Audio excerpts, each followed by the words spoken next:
Hello ladies and gentlemen, Joseph Mogel here again. Another video. This one's actually kind of in the same vein as my last video.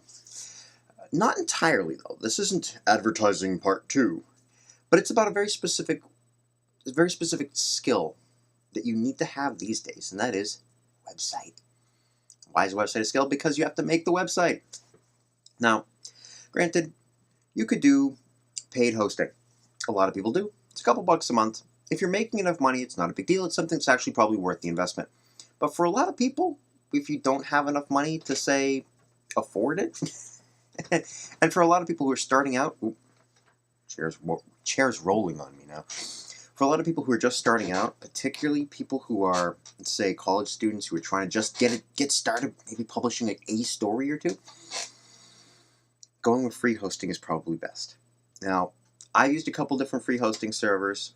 I still do free hosting at the moment, mostly because I haven't gotten around to actually putting in the time to finish owning my URL outright. It's something I need to get around to doing.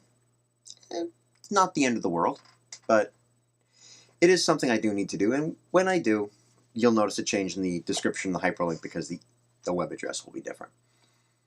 But the basic skill set, the basic technique, because I've helped other people set up paid website accounts before, it's basically the same thing.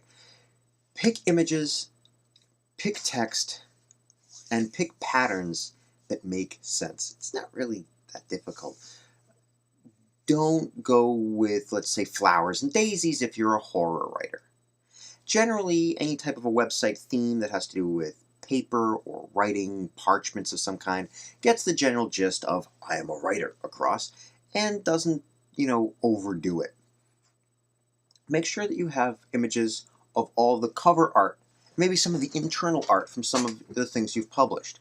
This is an important element because people are visual. We are, as a species, we're very visual. We've got these nice, wonderful, huge front set eyes where we can see a lot in full color and three-dimensional depth. So we as a species rely on visual. So don't skimp on visuals, but pick images aside from cover art that are associated with the kind of things you write.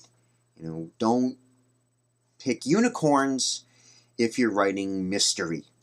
Don't pick skulls and crossbones if you're writing romance. It's not rocket science. This is pretty straightforward. Don't be afraid to use little snippets from your stories, though. Okay? Just because you have a story that's published that you're making money off, it doesn't mean you can't take a few sentences and pop it up on your website as a teaser. But if the story's under contract, make sure you run it past your editor first. A quick email, take 5 minutes tops, should do the trick perfectly. No harm, no foul, no worries. No editor is going to say no to what is essentially free advertising. They're not going to do that. One other thing that you can consider, and this is a really good thing these days in particular, is get some people to review your work and take the positive reviews, put them on your website. You're never going to get 100% positive reviews. No author in world history had everybody love them. Doesn't happen. There are people today who are still critical of the Epic of Gilgamesh, and that's the world's oldest known complete piece of literature. Why? That's people. But make sure you get the positive reviews. Try and find people. You don't need people who are amazingly famous. You don't need Daniel Day-Lewis or Helen Mirren to review your story for the review to have substance. But you do need people who are editors, people who are writers, people who are in the literary field in general. That gives credence. They don't have to be Stephen King. They just have to know what they're doing.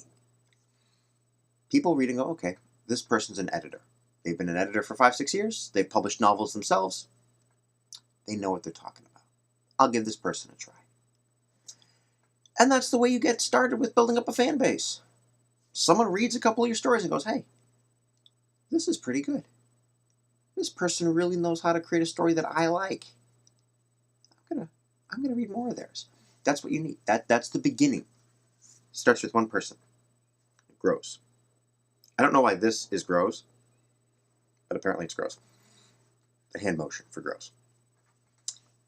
point is that constructing a good, solid website is a really, really, really great way to build up yourself as a writer. It gives you more credence, it gives you the opportunity to advertise, it gives you a hyperlink that you can put in advertising. My last video, I was talking about advertising on Tumblr, on DeviantArt, on Craigslist. You need a hyperlink.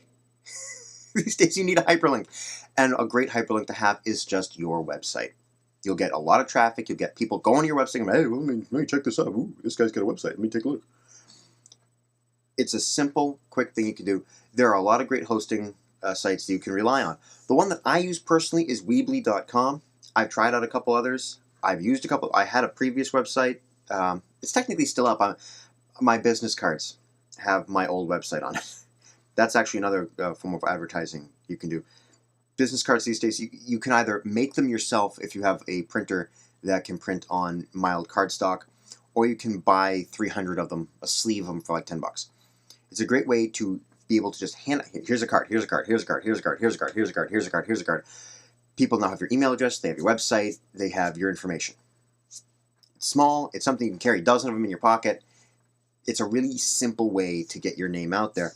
But you need a website for that, because no one's going to look at a card and go, oh, this person's an author. Why don't they have a website? That's a problem. You need to have your website first. But having a website gives you a hyperlink, which increases your advertisability.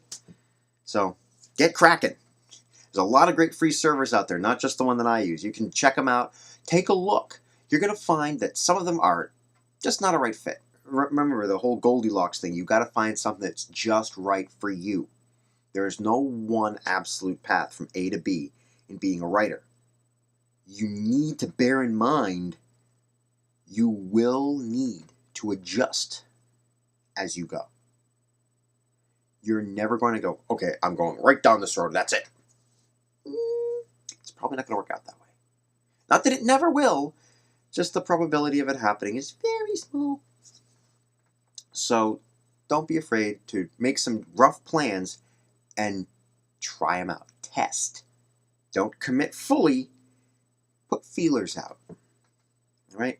And a website is one of the best ways to get started in this.